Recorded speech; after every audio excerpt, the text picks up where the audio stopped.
आप सबको हमारा नमस्कार। हमारे धर्म ग्रंथों में शेषनाग, वासुकी नाग, तक्षक नाग, करकोटक नाग, धृतराष्ट्र नाग और कालिया नाग आदि नागों का वर्णन मिलता है। आज हम आपको इस वीडियो में विशेष रूप से दो अति शक्तिशाली नागों के बारे में ही बताएंगे। लेकिन सबसे पहले हम आपको इन पराक्रमी नागों के पृथ्वी पर जन्म लेने से संबंधित पौराणिक कहानी सुनाते हैं। इन नागों से संबंधित यह कथा पृथ्वी के आदि काल से संबंधित है। इसका वर्णन वेद व्यास जी ने भी महाभारत के आदि पर्व में किया है। चलिए पहले नागों की उत्पत्ति कैसे हुई थी ये जानते हैं। कद्रु और विंता दक्ष प्रजापति की पुत्रियां थी और दोनों का विवाह कश्यप ऋषि से हुआ था।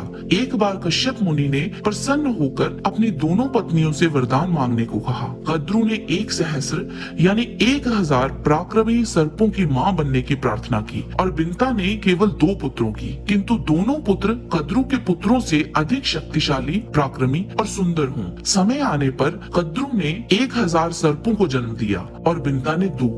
कद्रु के बेटों में सबसे पराक्रमी शेषनाग थे। इनका एक नाम अनंत भी है। शेषनाग ने जब देखा कि उनकी माता व भाइयों ने मिलकर विंता के साथ छल किया है, तो उन्होंने अपनी माँ और भाइयों का साथ छोड़कर गंधमादन पर्वत पर तपस्या करनी आरंभ की। उनकी तपस्या से प्रसन्न होकर ब्रह्मा ने उन्हें वरदान दिया कि तुम्हारी बुद्धि कभी भी धर्म से विचलित नहीं होगी। ब्रह्मा ने शेषनाग को ये भी कहा कि यह पृथ्वी निरंतर हिलती डुलती रहती है, अतः तुम इसे अपने फन पर इस प्रकार धारण करो कि यह स्थिर हो जाए। इस प्रकार शेषनाग ने संपूर्ण पृथ्वी को अपने फन पर धारण कर लिया। क्षीर सागर में भगवान विष्णु शेषनाग के आसन पर ही विराजित होते हैं। धर्म ग्रंथों के अनुसार भगवान श्री राम के छोटे भाई लक्ष्मण व श्री कृष्ण के बड़े भाई बलराम शेषनाग के ही अवतार थे। धर्म ग्रंथों में वासुकी को नागों का राजा बताया गया है। यह भी महर्षि कश्यप व कद्रु की संतान थी। इनकी पत्नी का नाम शतशीर्षा है। इनकी बुद्धि भी भगवान भक्ति में लगी रहती है। जब माता कद्रु ने नागों को सर्प यज्ञ में भस्म होने का श्राप दिया,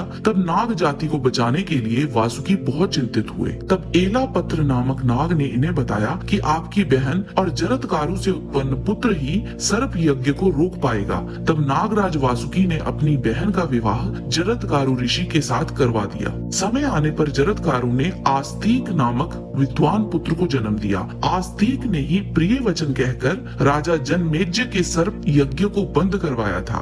धर्म ग्रंथों के अनुसार समुद्र मंथन के समय नागराज वासुकी की नेति बनाई गई थी। त्रिपुरदाह के समय वासुकी शिव धनुष की डोर बने थे। निस्संदेह दोनों महाशक्तिशाली सर्प हैं और दोनों की हमारे धर्म में अपनी एक विशेष मान्यता है, परंतु दोनों में सर्वश्रेष्ठ कौन था, इसका उत्तर दे पाना बहुत ही कठिन है। इसको लेकर शैव और वैष्णव दोनों संप्रदायों में मतभेद रहे हैं। शैव वासुकी को ही शक्तिशाली मानते हैं और वैष्णव शेषनाग। शेषनाग जी को आदि शेष भी कहा जाता है। आदि का अर्थ है सर्वप्रथम और शेष का अर्थ है वो जो एक कल्प के अंत के बाद भी अवशेष रहते हैं। किसी भी कल्प के अंत में वे अपना मुंह खोलते हैं और पिंगल, रौद्र, कपालिक, विरूपक्ष और भीम उनसे बाहर आते हैं और सब कुछ नष्ट कर देते हैं। इनके हजारों सिर हैं और वहीं वासुकी के सिर के बारे में किसी भी धार्मिक किताब में कोई वर्णन नहीं है। शेषनाग को भगवान विष्णु के रक्षक की तरह बताया जाता है और वहीं वासुकी की गरुड़ से रक्षा खुद भगवान शिव ने की थी। कई पुराणों में शेषनाग जी को अनंत कहा गया है। भगवान कृष्ण भगवत गीता में कहते हैं कि वे नागों में अनंत हैं। इसका सीधा अर्थ है कि शेषनाग नागों के विष्णु हैं, मायने शेषनाग खुद भगवान के अवतार हैं। वासुकी शेषनाग के छोटे सगे भाई हैं और यह शेषनाग के बाद नागों में सर्वश्रेष्ठ हैं, क्योंकि यह भगवान शिव के कंठहार है। शेषनाग अपने भाइयों और माता के विरुद्ध भगवान विष्णु की सेवा में गए। नागराज का पद रिक्त हो गया, फलत यह पद वासुकी को प्राप्त हुआ। वासुकी ने उस पद पर युगों तक राज किया।